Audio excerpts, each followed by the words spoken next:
What happens when evolution is outphased and we become the design and the designer? This film asks one practical question: what happens at the end of evolution? We will answer this in three moves. First, what is happening to evolution? Second, what does it mean when we can recreate ourselves? And lastly, when evolution becomes a product, who is the producer? Let's begin. For most of life, evolution was brutal and simple: adapt or die. Every animal was shaped and optimized to survive in its environment. This process is very slow, small mutations over millions of years that slowly compound. But we humans broke out of that game. Survival became almost guaranteed. In the last few decades, time itself seems to have changed pace. Our pace of development has exploded. We achieved the impossible faster, way faster. Reading the human genome took 13 years and billions of dollars.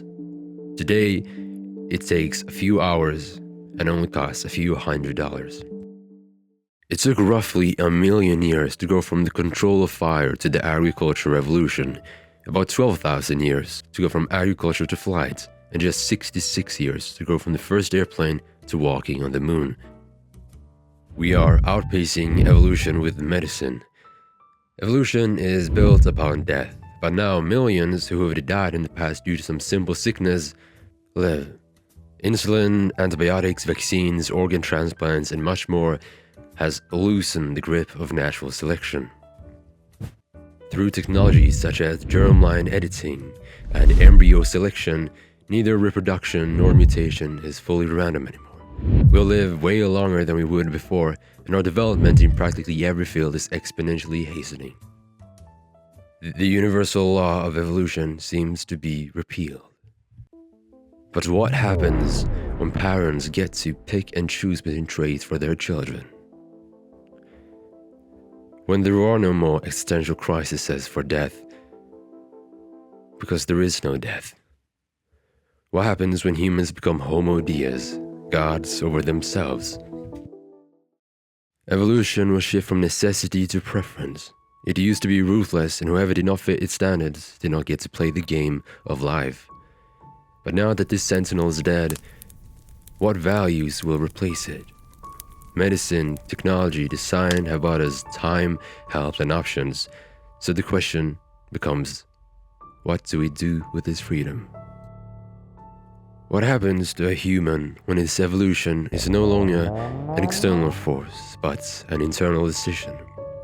Well, I think we can drag some lines from the modern world. Today, we already have a smaller form of self-recreatability. We can change our body. We can change our environment. We can change our mind, our personality, ourselves, our values. And similarly to wealth, this power over evolution won't corrupt us.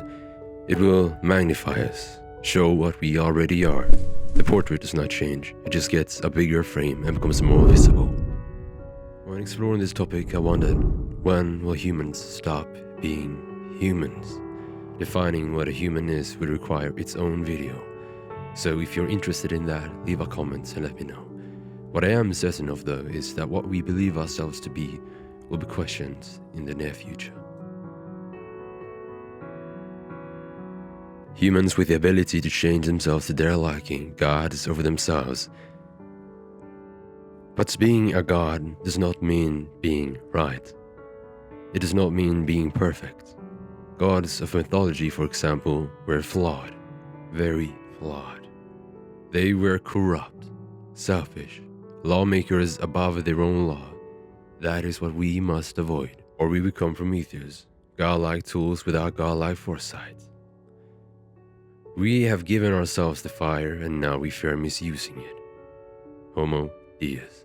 Evolution stolen from the hands of randomness, God, the universe, or what we should call it, and taken into our hands, a puppet holding its own string. Homo Deus.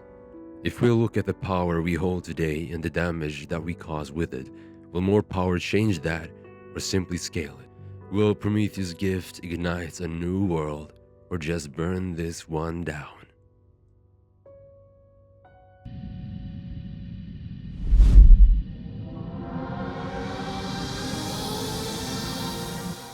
When evolution becomes a product, who is the producer?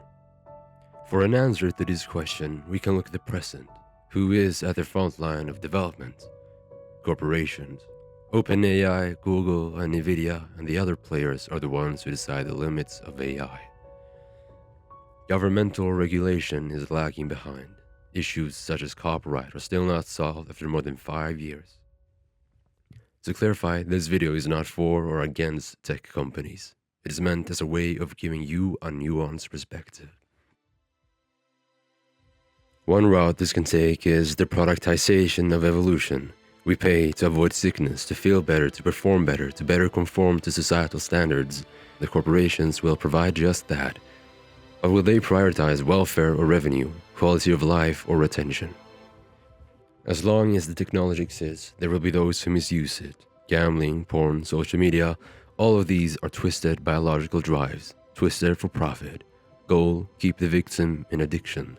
A long subscription they struggle to cancel. But this video is not apocalyptic. Corporate profit and societal well-being are not each other's contrasts. Corporations optimize for growth and profit, which often is one of the major leaders of growth in society, or employment, and much, much more. To clarify, there are many views and details of this matter. Nothing is black or white. But if we do not question, if we do not ask twice, we may be blinded by the shine of the golden knife as it stabs us. We can't be ignorant, or we can't jump to conclusions either. We must analyze and try to see each angle. Essentially, we must be humans, good humans, and we must ensure that we maintain respect for ourselves and for humanity. If we are not careful and observant and keep our integrity, the end of evolution would perhaps mean the end of humanity. We will soon stand at a crossroad, and when you get there, remember to ask twice. Thank you for watching. This is the end of evolution. If you want to see more like this, remember to subscribe.